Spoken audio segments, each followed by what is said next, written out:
following is a production of DallasCowboys.com and the Dallas Cowboys Football Club. How about them Cowboys?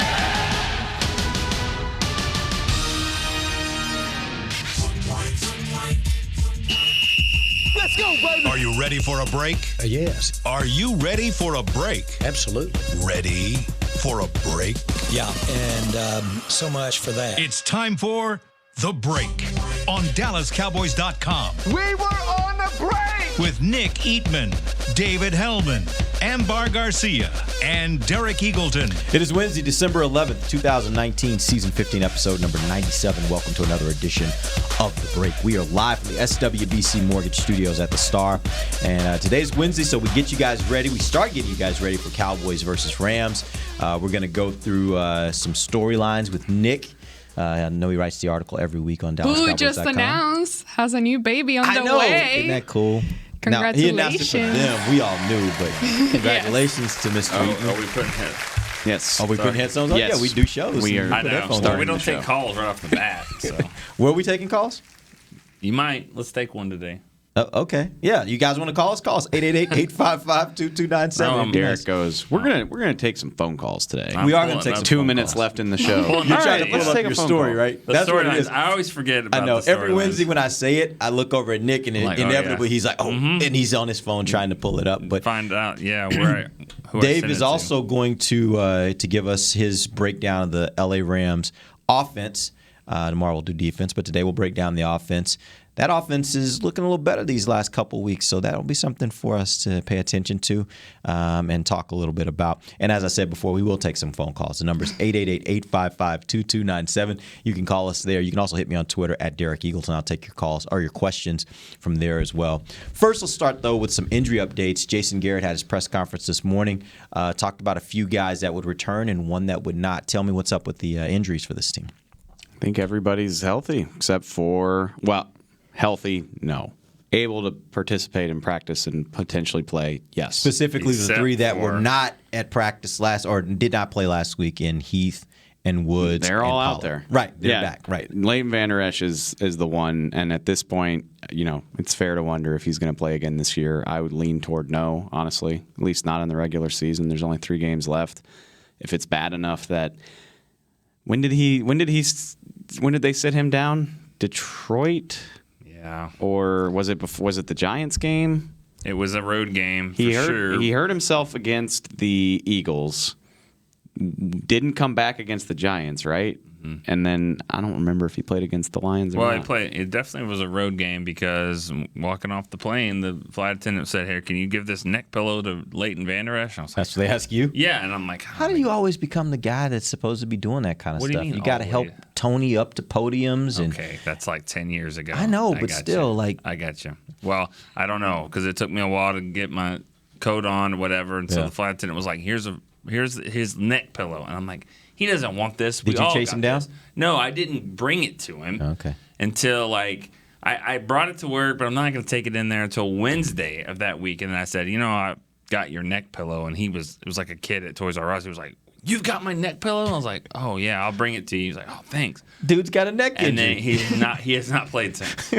He played against Detroit. He hasn't played since. That was the Detroit flight. That's what it was. It was the one flight that wasn't at 4 a.m. when we got back. It's fair to wonder if he's going to play again this year. It's a neck injury. Honestly, I'm not sure that he should. People saying, "Why don't you just move him to IR because he's a really good player?" And if there's even a slight chance that they think he can help them, especially if they make it to the playoffs, I'm sure that's their thought process. But again, for me, if it's a neck injury and he did have issues with it in college, and we've brought it up before, the fact that Jason Garrett said we don't think it's career threatening, if it's even a possibility, it's okay to just call it a year. I don't think anybody's going to blame you for that. Based on the injury in college, do either of you guys know if this injury is the same thing that's recurring, or is this a different? Because sometimes you can hear neck, you can hear back, you can hear arm, and you'll talk to medical trainers and they'll tell you, hey, that's not really the same thing. It's 2 different injuries, even though it's the same area, general area. It's 2 different issues. Do you guys know if this is actually a recurrence of what was happening in college? I really don't. I honestly don't, and it's kind of the nature of the beast with like an NFL beat. Like there's so much stuff happening that. It kind of works in a cycle like that where you're like, okay, he's out for a while. don't need to worry about him. There's enough other stuff going on. He's not going to play. And then right around now, he's going to miss his 4th game in a row probably, is when people are like, okay, how big of a problem is this? And I think Todd Archer reported earlier that they were thinking about giving him more tests, but they decided not to. So I think people are going to start looking for more information about this, because again, before it's like, well, he needs some time to get right, and there's enough to worry about without snooping around on Leighton Vander Esch. But if this is something that's going to keep him out for potentially the final 6 weeks of the season, then yeah, it's something worth looking into. But this is the kind of injury that it doesn't seem to be one of those where you can create a timetable for it, where it's kind of, I would assume, do you feel good now or you don't? You can't really, because it's like a sting. What is it called? Stinger? I mean, this is a neck injury. I'm not sure the details of the neck injury. It's just a neck injury, I thought I had heard something about a stinger on his neck. He suffered a stinger against the Eagles, and that's what limited him. Yeah, and you would assume, around the time this happened, it was like, well, this is an after effect of what happened to him in that game, and yeah.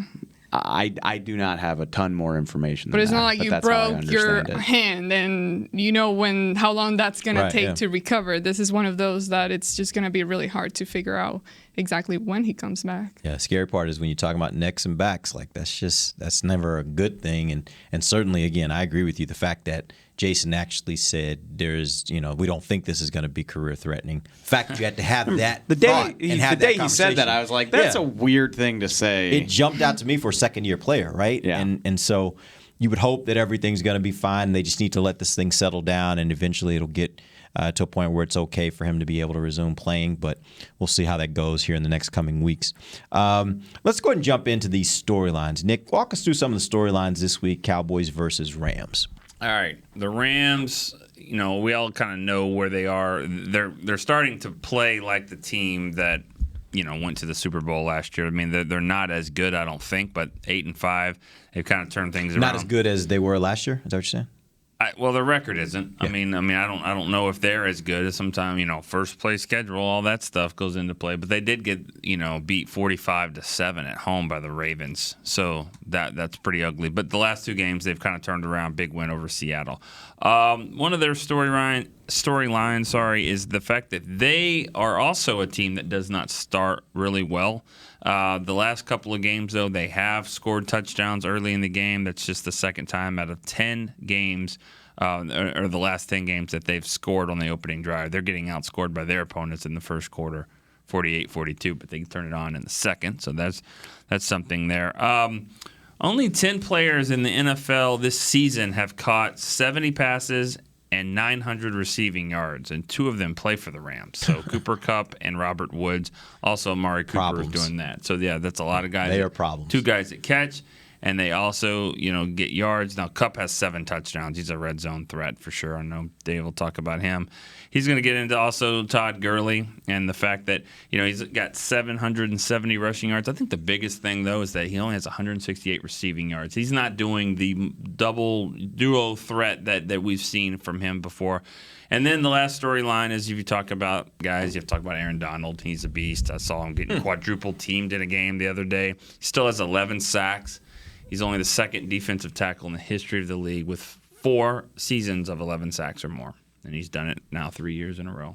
I wish fans could see this guy. I don't know if some of them may have see this guy without pads on. Like, he is the most impressive looking. Like, he's the guy you get off the first because he's so just big. He's a massive dude, and he's not a fat dude at all. But he's just a bunch of muscle. But he is a big guy, and you look at defensive tackles and you usually think they're going to be fat. They're going to be like just rolls.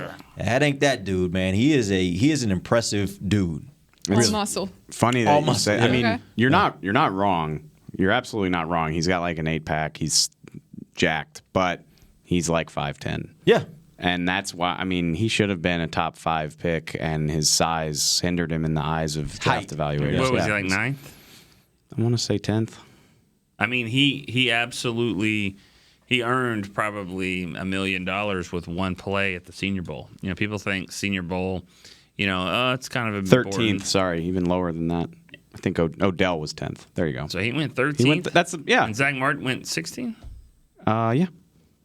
Well, yeah, got a shot. The internet what would you says do if he's they're sitting there now. Together, both of them. There's no question where I'm going. Got to take Donald. Yeah.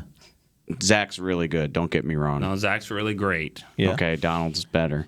I mean, He is better. Yeah. I mean, the thing about it is you find out. You give me a great offensive guard, and he's going to be less impactful in a game than a great defensive tackle, right? So if you're going to split hairs between the two, Yeah, if you get I'm going a to take the great great guard, defensive tackle. I don't know. It depends if that great guard is facing that defensive tackle, then maybe he's not as impactful. Maybe. We'll find out Sunday, though, because they're going to face each other a few times. But How often did that happen last year? Like it didn't seem like they were matched up a whole lot. it was Connor more than Don. Right. Connor's Zach. he's the whisperer for Donald. He got He's him. the whisperer. Yeah. There we go. I can say that because he's not going to play. I was about to say this. Wow, that's Aaron Donald's gonna. But the difference is, and we'll talk about that tomorrow. They don't have Sue, who he was the one that really hurt him. I'm sure they have someone else that's pretty They good. still have Mike Brockers, he's not Aaron Donald. He's not Sue. Him and Sue might be comparable They got a at lot this of point in their guys. careers. Matthews. dude. When you start thinking about that defense, I'm surprised they haven't been better than they are with the guys that they've added, even the guys that they've added throughout the year this year. But we'll talk about the defense tomorrow. Yeah, that's to worry about tomorrow. I want to learn we about this got plenty to worry offense. about on the offense today. So we're going to take our first break. When we come back, Dave's going to give us his breakdown on the Rams offense. We'll do that when we come right back. This is DallasCowboys.com radio. I'm Jay Novacek, former tight end for the Dallas Cowboys.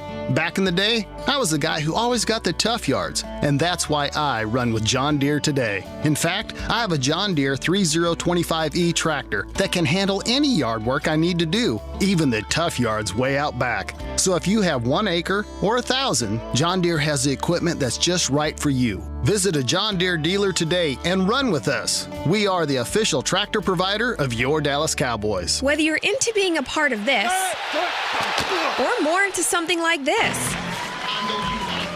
SeatGeek has the tickets to the events you love. It's the easiest way to find, buy, and sell tickets. Plus, with their deal score technology, they'll recommend the best seats in the house at the best value. So the next time you're craving this,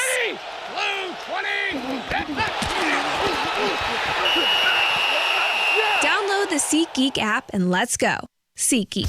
Want to use what the pros use? How about the official men's skincare brand of the Dallas Cowboys, Jack Black? Right now, you can get the Jack Black Starter, a curated collection of Cowboys locker room favorites for just $10 with free shipping. The starter includes 4 Jack Black skincare favorites, plus a full-sized intense therapy lip balm. Go to getjackblack.com/Cowboys and use the code word TEAMJB. That's getjackblack.com/Cowboys. The Jack Black Starter, $10, free shipping. Ready?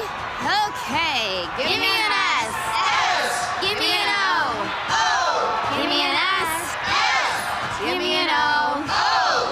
What's that spell? So. Are we gonna win? Not if we play like we cheered. Just okay is not okay. Whether it's cheerleaders or your wireless network, AT&T is America's best wireless network. Best network based on GWS One score September 2019. Back to the break. Welcome back. It is the second segment of the break. We are live from the SWBC Mortgage Studios at the Star. We're going to get into the Rams offense and scouting report by Dave Hellman. Before we do that, though, we do have a phone call from James in California. James, what up? Hey, guys. How are you? That's good. It's Tuesday. Well, it's Wednesday, but hoping it was Friday, but it's okay. We're getting there. Agreed. Yep. I first and foremost would like to thank you guys for giving us an opportunity, us fans, a platform to voice our opinion and concerns regarding the team and so on and so forth. Just wanted to see or to have your take on the offense, especially Dak. I think I'll take him over Carson Wentz. But the one thing that Carson Wentz does that I don't think Dak does is Carson Wentz always on crucial situation. He always goes and pick out his best receiver, which is Zach Ertz all the time. The good quarterbacks always do that. Like Tom Brady, crucial situation, he looks for Edelman, Mahomes, Kelsey. Deshaun Watson, he's always looking for Hopkins, and so on and so forth. Drew Brees, Michael Thomas. But Dak, it seems like on crucial plays, I don't know if it's all there as far as the read or if that was the play call, but third down crucial situation, he's looking at Blake Jarwin on deep pass, who's being double covered by a corner and a safety. Or another third down crucial situation, he's targeting the fullback, Olawale. I mean, those plays matters and adds up. I don't know if you guys can do some Jedi mind trick just like Bill Belichick did with the refs, with the phantom calls, with the tripping calls on the refs. If you guys can, just ask some questions as far as, if Amari is his first read or second read or something, just to see, I don't know, just to have him thinking about, using his best wide receiver by far than anyone else on the team to use them effectively. All right. Thanks for the call. We appreciate it. You guys got thoughts on that? Well, as a fantasy owner of Zach Ertz, I'll say that I don't think that Wentz goes to him as much as is he saying that in crucial situations. But I get the point, and I do think it comes down to what the Cowboys say all the time is we do what we do. And what they do is they like to take what's there. So they think that Jameis Olawale is a great option if he's the one that's open with a mismatch, as opposed to saying 3rd and 6, I'm going to find Amari Cooper. And I think Romo would do that in years past with Witten.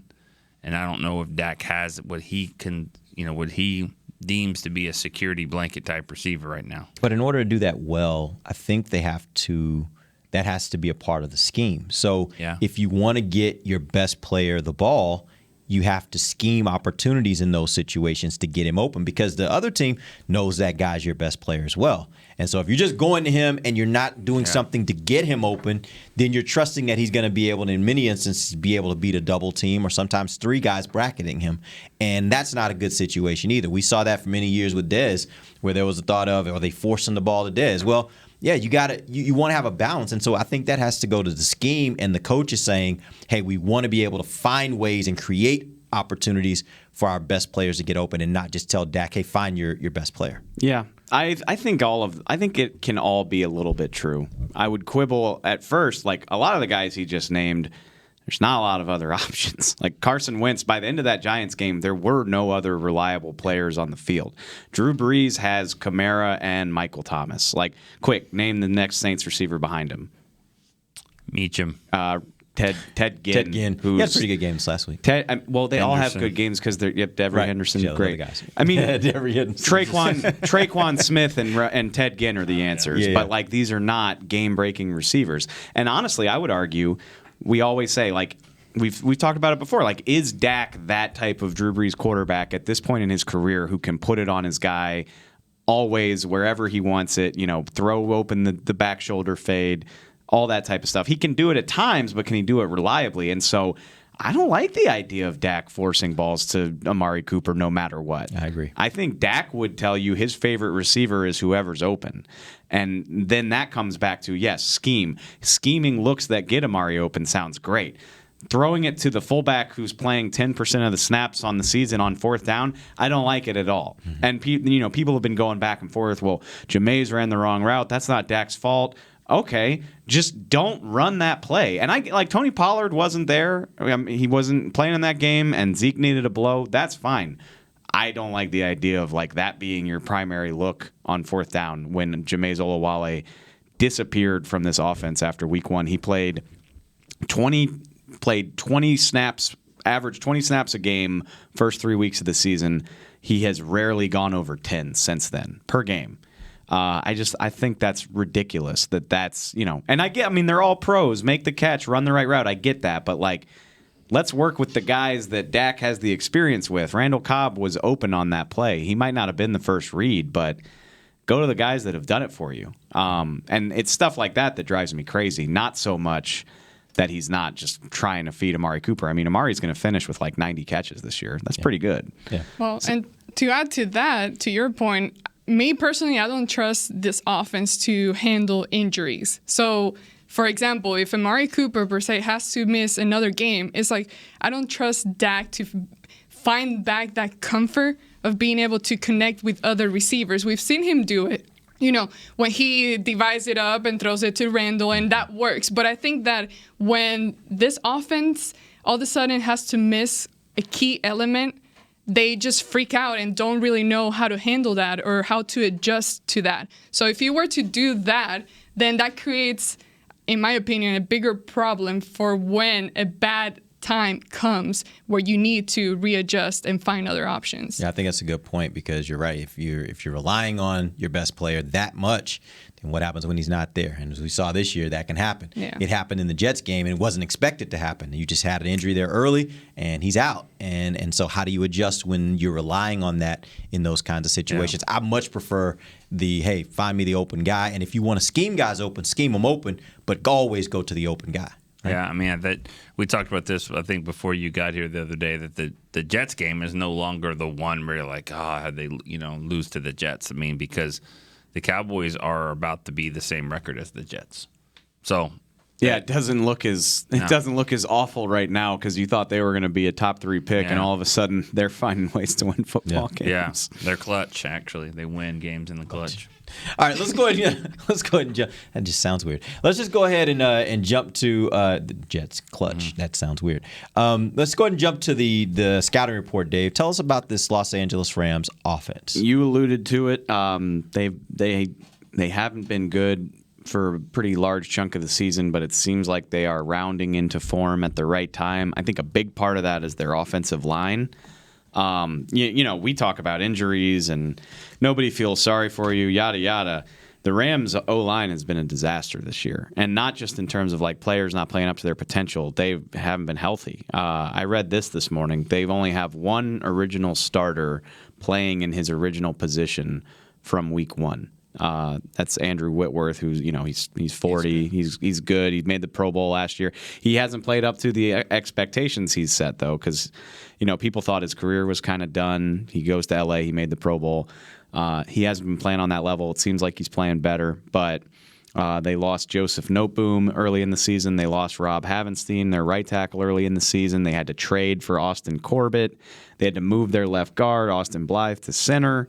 They've had rookies starting at right guard and right tackle for most of the season.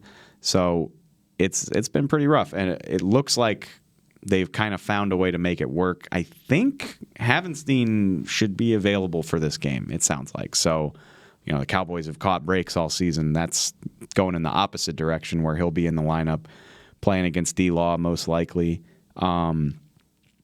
Another big part of that is I think they've found out what they have in their tight end position. They've got a couple of pretty good ones. And I mean, you probably have heard of Tyler Higbee. I mean, we just played this team in January. He's much better than I give him credit for. They're using him well now. They are. Yeah. And it's kind of amazing what you can do when you have tight ends who can do a little bit of everything, because they are mauling guys with 12 personnel with Higbee and another guy by the name of Johnny Munt, who I had not heard of him. Yeah, it's ugly, gross last name. Munt. I think I'm pronouncing that right. There's really not much you can do about that. No, there's not. There's not. It's not killing for something you can't control. They block well, and Higbee he's like, I watched the Seahawks game back, and that's what I came away most impressed with, because I know about Robert Woods, I know about Cooper Kupp, I know about Todd Gurley, but he's mauling people in the running game and going downfield, catching the ball 10, 12, 15. Where was he drafted? 4th round in 2016 by the Rams. 4th round, huh? But, okay. I mean, 2016, though, unless... Stop. Dalton Schultz was a 4th round pick, yeah. I was just asking. No, I'm just asking. Oh. Good I'm pick, just asking. Higbee. I wasn't even... Well, I was going to say, unless you're drafting a TJ Hawkinson, this ready-made top 10 tight end, it can take 2-3 years for a guy to develop into a good player, which, well... I'm good with that. Dalton Schultz, you should be. The arrow should have moved a little bit off the ground by now. Let's not make this his show. No, you're right. You're right. Point. But so they are rediscovering their run game because their tight ends are helping offset their offensive line.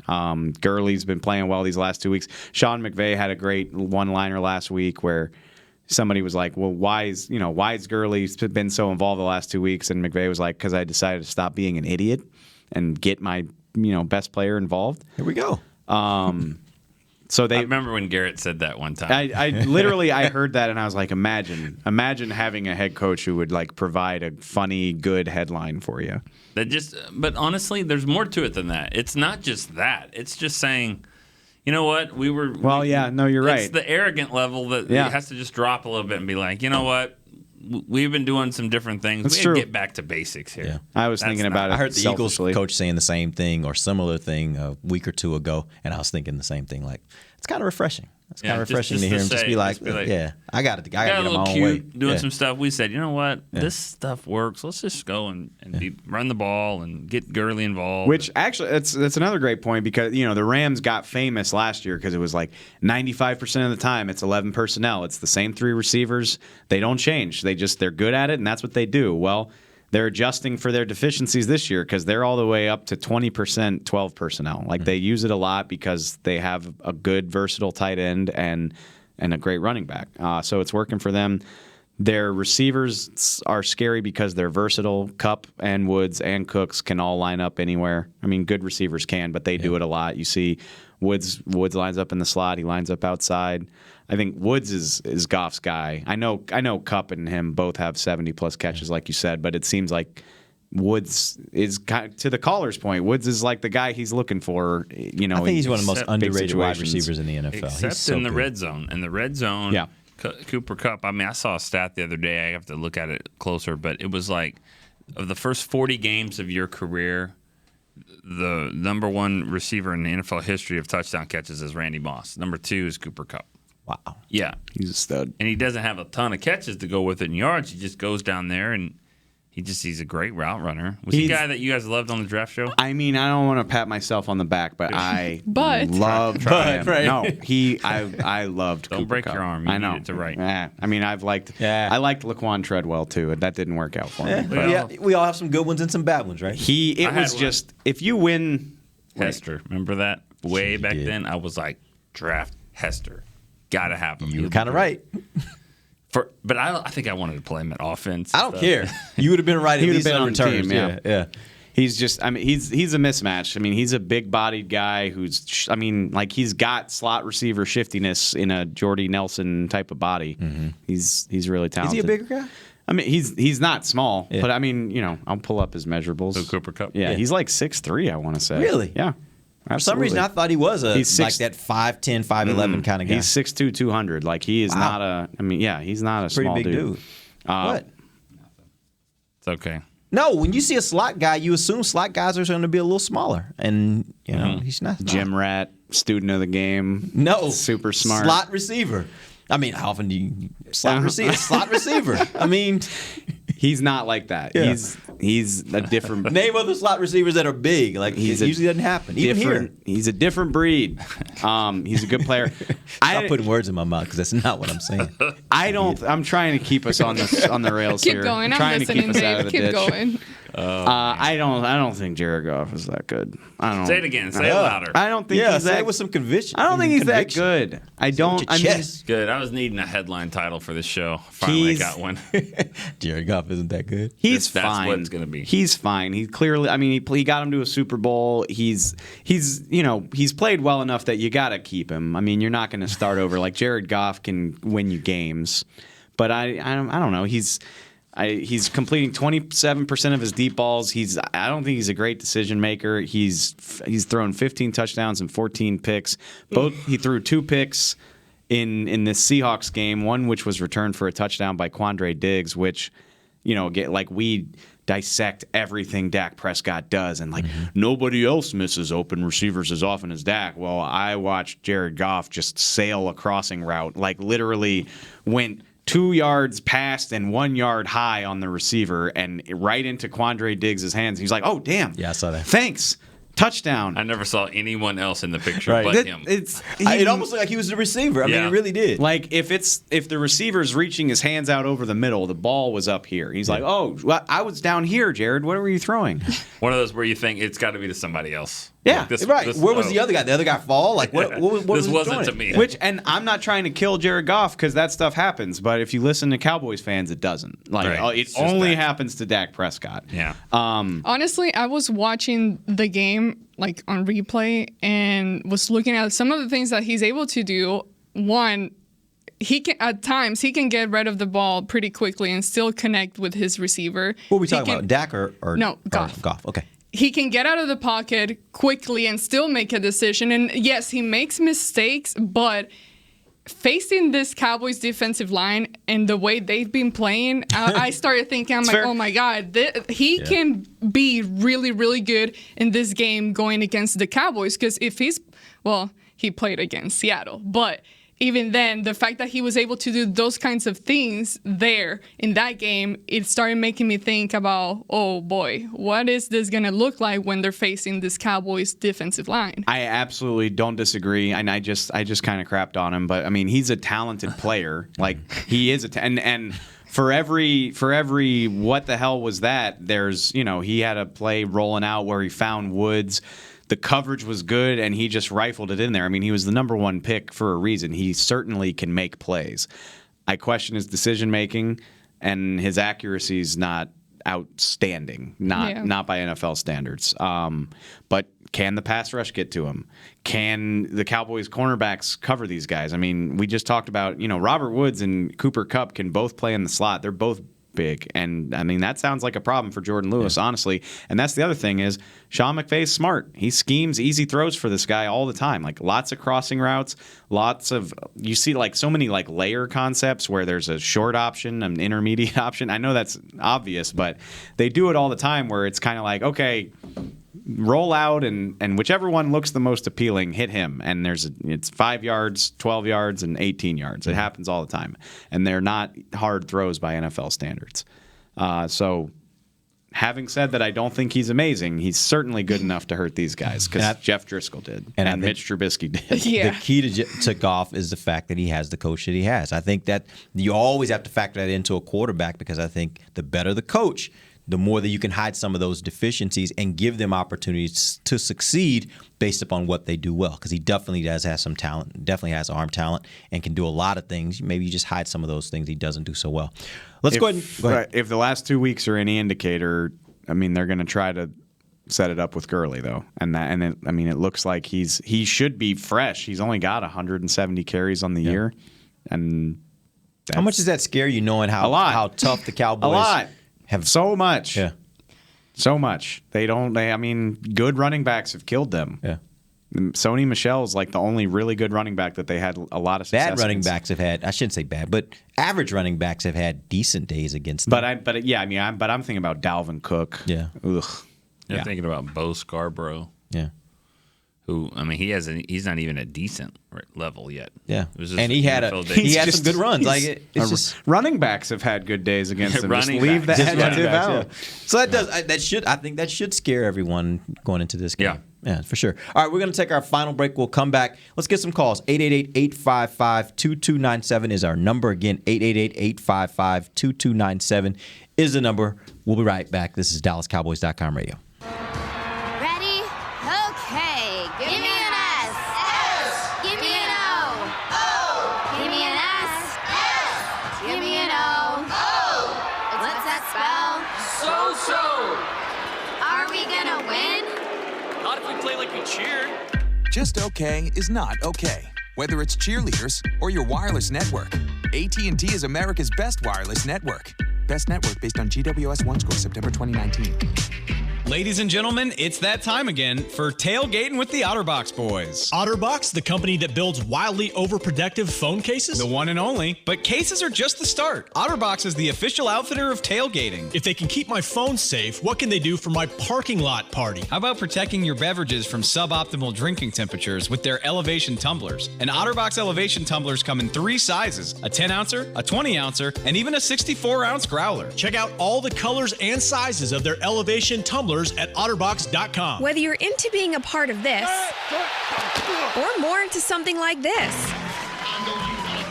SeatGeek has the tickets to the events you love. It's the easiest way to find, buy, and sell tickets. Plus, with their Deal Score technology, they'll recommend the best seats in the house at the best value. So the next time you're craving this,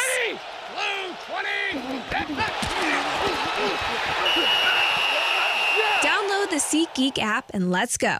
SeatGeek. Hey Cowboys Nation, this season when the Cowboys win, you get to experience the sweet taste of victory because if the Cowboys win, the next day Dunkin' is offering a free medium hot or iced coffee. So don't just celebrate the Cowboys' success from the sidelines, head to Dunkin' and treat yourself to real victory because this season Cowboys fans aren't only winning on game day, they're winning the next day too with a free medium coffee. Cowboys Nation runs on Dunkin'. Excludes cold brew. Limit 1 per guest. Participation may vary. Limited time offer. Back to the break. Welcome back. It is the final segment of the break, live from the SWBC Mortgage Studios at the Star. Nick, tell us something. Oh, yeah. Christmas at the Star. It's also called the Christmas Extravaganza. It's presented by... Spell that. Extravaganza. What? Whoa. Extravaganza. Whoa. Okay. What's wrong with that? Nothing. Okay. Albertsons, get me out of here. Well, you could read some of these if you want, but the Christmas at the Star presented by Albertsons and Tom Thumb returns to the Star in Frisco. The 20-minute show electrifies the Star with a powerful mix of game excitement and Christmas cheer every Friday and Saturday at 6 p.m. now through December 21st. Make sure you get out there. Tons Admission of and fun. parking are free. Really, really cool for the kids. They'll enjoy it. Extravaganza. And it gets you in the Christmas spirit. All right, so let's get back in. We've got some phone calls already rolling in. You guys call us 888-855-2297. We have a call from Sean in North Carolina. Sean, what up? Hey, guys. How's it going? How you doing? All right. I was just had a few observations that you guys could touch on a little. But I feel like these guys, like, it's just basic things, like just like fundamentals and stuff that, you know, is troubling this team. And I know coaching takes a lot of flack for it and everything, but like you have guys missing tackles, you got lane and gap integrity, receivers dropping balls, and you know you can hear, like, you know, I'm listening and watching you guys sound from the sidelines, and you can hear Marinelli basically saying, you know, how many times do I have to say the same thing? You know, I mean, you got your best guys, DeMarcus Lawrence, you know, per se. Just watching him a couple of weeks ago against Allen. And, you know, same thing with Trubisky. You know, these guys doing this read option. And I'm just like, how many times is he going to, you know, bite down and tackle the guy without the ball and watch the quarterback roll outside and there's no contain, you know?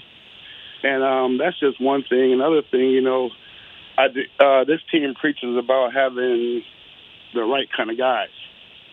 Well, I just want to know, do we got the right kind of guys? Because Yeah, we lost you there. Okay. Good. Can I tell you this, that as he's saying all this, like the first part of it, in my mind I was questioning, do the Cowboys have the right kind of guys? I mean, it's seriously what I was thinking. So here's the question, though. When you say that, what do you mean by the right kind of guys? Because I think there's a lot of different interpretations of what that means. Is that really good players? Is that guys that love football? Is that guy, like, there's a lot of different ways you can dice that. They don't have enough guys that are good enough to win. Okay. So right kind of guy for you is about ability. Yep, and that's the right kind of guy for every coach in the NFL, because I don't care what they say about the right kind of guy. If he's KP and can't play, they're not going to use him. I mean, that's not the right kind of guy. Right kind of guy, line 1 is playing well in the NFL. Line 2 through 9, they'll figure it out depending on how line 1 goes. I completely agree with you, but I again and again and again think that a lot of the guys on this team are talented, which makes me wonder, are there guys on this team that aren't as just consumed by being great at football as others? Is it a motivation issue? And I think that's a fair thing to wonder right now with the way that they've played and the way that they've lost some of these games. I mean, and the message that they're getting is the same, I guess. You know, like that's what it is. Like, because I don't think the coaching staff is all of a sudden just not a good staff, but I just think it's all kind of come to a head where the message and how he delivers it is just constant, And at this point, it's just I think these guys are probably tired of it. Yeah, I do wonder if they're winning on Wednesday, Thursday, and Friday. Mm-hmm. And we talk about that. We've talked about that a lot on this show over the years. Yeah. Of you can say the talent is one thing, and going out there and competing. They go out there, they compete hard.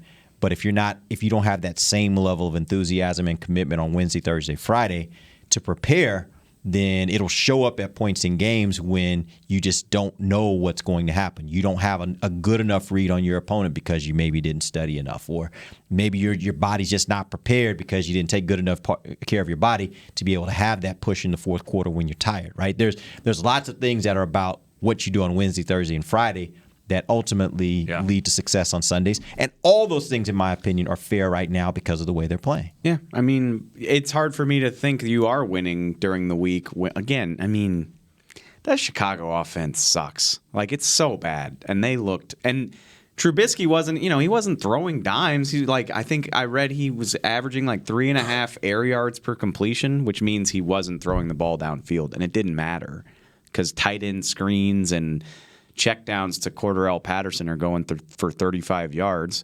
You have 4 straight scoring drives when you've been that bad all year. And that's an indictment of any defense that allows it. And it's how well are y'all actually preparing for this stuff when this is happening? Totally fair. And, I do think that, I've said it before about the talent. I don't think these players are as good as we thought they were.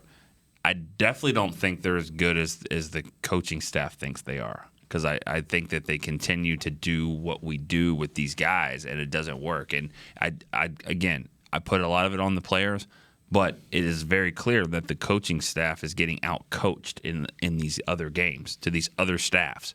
Because as soon as you say, we're going to do what we do, you can just hear the coaches on the other side just rubbing their hands together all right, we know what they're going to do.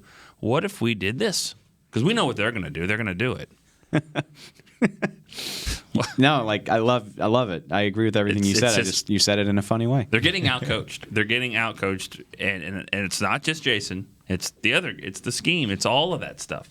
And when you can't stop Jeff Driscoll from running and Mitchell Trubisky, those guys like that. I mean, it's just that they just don't have an answer for it. It's really when it's the same common theme, right? Yeah. When you got these quarterbacks that are just rushing for all these yards that, by the way, aren't guys that necessarily are doing it to anybody else, and you're not going into the game saying, okay, we know this is a deficiency from last week. We have to make that a priority to stop it this week, and then the same thing happens, right? Yeah. That's the part that worries you. Here's the thing.